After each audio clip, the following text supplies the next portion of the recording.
and Johnny Cannon from this Disney photo. This is 1931. Again, they've won some awards. And this is the Berghoff of 1938. And you can see the strong resemblance between Les Clark and this young man who's hanging on top of Gretel Braun. And here's Johnny Cannon over here. And this is a remarkable resemblance. They've slicked back the hair on both these guys. And here you can see the ruddy color and the same strong features. Here he's got his lip out a little bit, which could be a little bit deceptive, but you have the same two gentlemen in both pictures, and I call them partners in crime. This guy is Frank Thomas, and I don't want to belabor this, but oops. But here's three different pictures, and this is the same gentleman as over here. This is both Frank Thomas. All three of these are Frank Thomas. And you can see there's some age variation, and this is very likely the same fellow.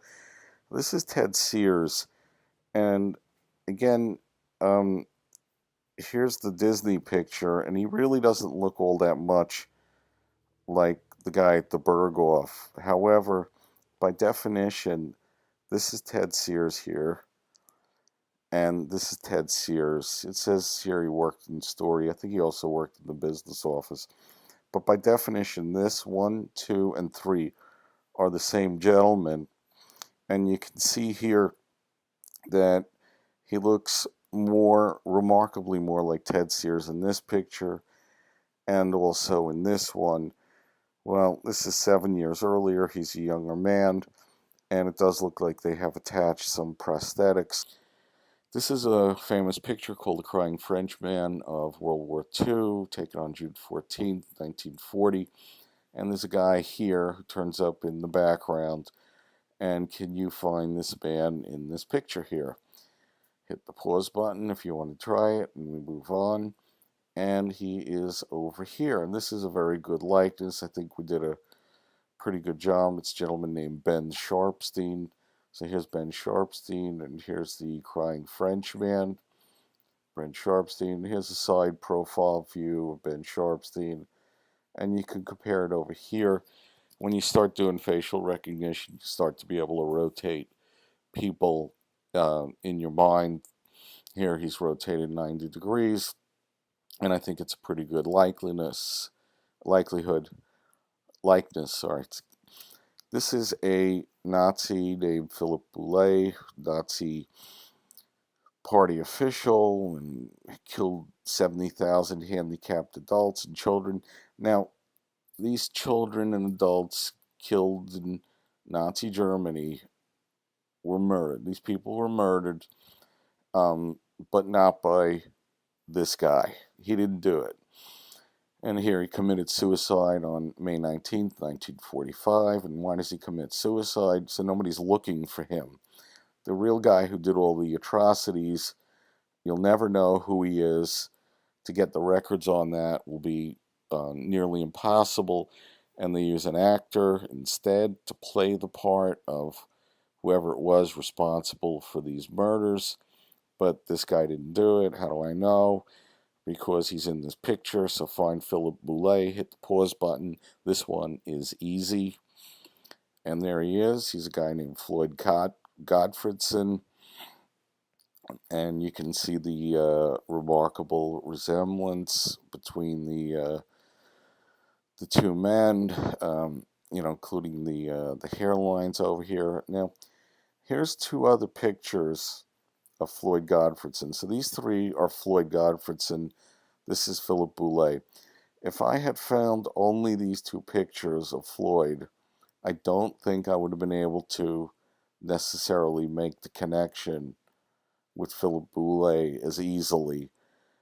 I think this picture here, which again I call it the Disney picture that should have never seen the light of day, and that's for a good reason, is the photo shoots they did for the Nazis was approximately the same time as they took this Disney picture, and the woman who posted the picture had no idea that she was posting a picture full of people who played Nazis. So here's another picture of Floyd Gottfredson, and this one is remarkably like him in this picture. And I didn't alter the images at all. I didn't Photoshop them or squeeze them or fatten them or whatever. But here I've reversed the image so the people who like to look at ears can check it out. But I mean, this is no accident. You have a picture of Mickey Mouse here. There's sort of a near swastika over here, and he's got his hand up doing a hello, how are you? And remarkably too similar to a Sig Heil. And you got to remember that most of the people involved with this are not ashamed of what they did. They consider themselves heroes. They're considered heroes. And here he's unabashedly posing with a picture of Mickey Mouse with a Sig Heil, and you got to believe that there's a bunch of people out there who knew exactly what was going on in this picture. They leave clues everywhere. This is somebody named Ernst Kaltenbrunner. He's a Nazi, crimes against humanity, mass murder. And, I mean, you can see terrible looking scars and all this horrible looking stuff. But, really makes a mistake in this one. They've got some kind of like putty they've applied to the nose. It's way too smooth and it's got an edge and border here. So you can see they've added all these prosthetics, and this turns out to be one of the prettiest men in Hollywood. And can you find him, excuse me, in this picture? And he turns out to be a employee named Webb Smith, and there he is. And here's Webb Smith in another picture at a meeting. I think this is Ted Sears. There's Walt Disney. And here you have Webb Smith over here. And here's Ernst Kaltenbrunner.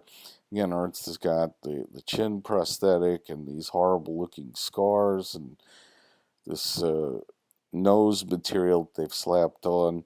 And you get a pretty good idea that the ears are sort of similar on this one. Somebody does biometrics, could really pull it together. But again, shape of the head, shape of the face, and we have a pretty good match. This is the same gentleman who plays Leslie Howard in Gone with the Wind. He was Ashley Wilkes. So we have two Gone with the Wind people at this point. He will also turn up later on in a very not so cool role that they should have been more careful selecting people to play Americans and play Nazis earlier. So, and here Leslie Howard and Ernst Kaltenbrunner. We find this Disney group photo, and it's chock full of very famous people. This one we just saw Leslie Howard, over here Peter Lorre. Um, yeah, I suspect I know who this guy. I'm not going to put it out there at this point. I didn't research it enough. This is a very famous actor who is Henry Fonda, and I think I have Robert Mitchum at this table. You won't be able to pick him out. And there's probably a bunch of other people. And I love this picture of Henry Fonda. I haven't found him as a Nazi, so I can still enjoy him. But he's sitting there. Everybody else is sort of focused on whatever it is they're supposed to be doing in this group stage photo. He's like, he's in there, I'm Henry Fonda, but whatever. All right, but let's look at this guy here for a minute. Possibly the most interesting person at the table, with the exception of Walt Disney. His name's Anthony Pipolo, and do you have any idea who else he is? All right, boom. Anthony Pipolo was also Aldous Huxley. So this is the guy who played Aldous Huxley, Aldous Huxley wrote a novel called Brave New World, which is a novel about a dysphoric future, about the New World Order.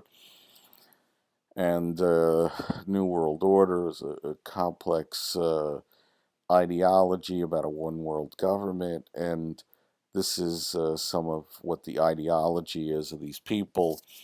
And, uh, and they won't stop at anything to form this one world order. It's on the back of our dollar bill. It has no business being there. Novus Ortum Seclorum, and there's a pyramid on there. But here is a Disney employee, Anthony Piccolo, and he is Aldous Huxley. That's just another slide here. Here we have Hermann Goering, founded the Gestapo, did other war crimes. And can you find him in this picture? You hit the pause button. And Albert Herder. So this is him.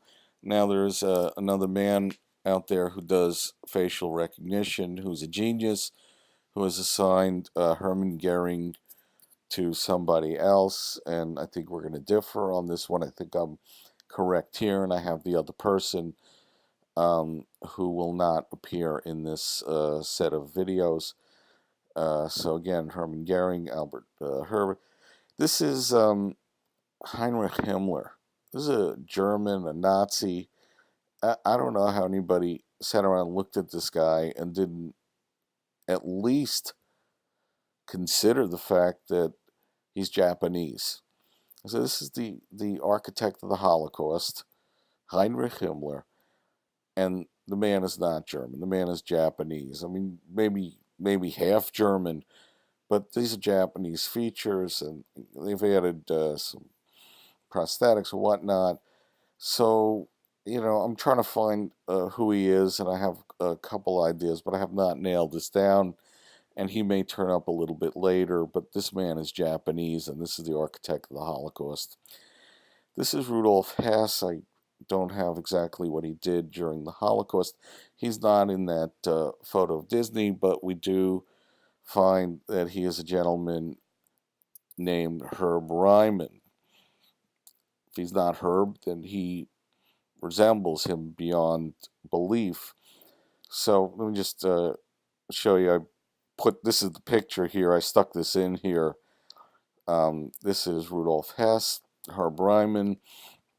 And what they did with the hair is they flipped his hair over to the other side. And this flip, which is naturally falling down on the head here, now flips upward. And it's the same thing here. So it's the same guy, same facial structure, same hair, some eyebrows. I mean, they really didn't do a whole lot makeup-wise to disguise him, not like Leslie Howard and Ernst Kaltenbrunner, where they put scars. Here they just flip his hair over and maybe gave him some darker eyebrows.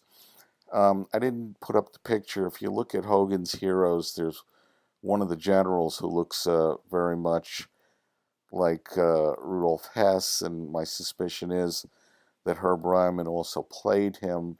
I think it was General Burkhalter. I didn't put it up there. I don't have enough evidence, and it's not the focus of this, but I'm sure everybody has a good laugh on that one if I'm correct. Irma Grease is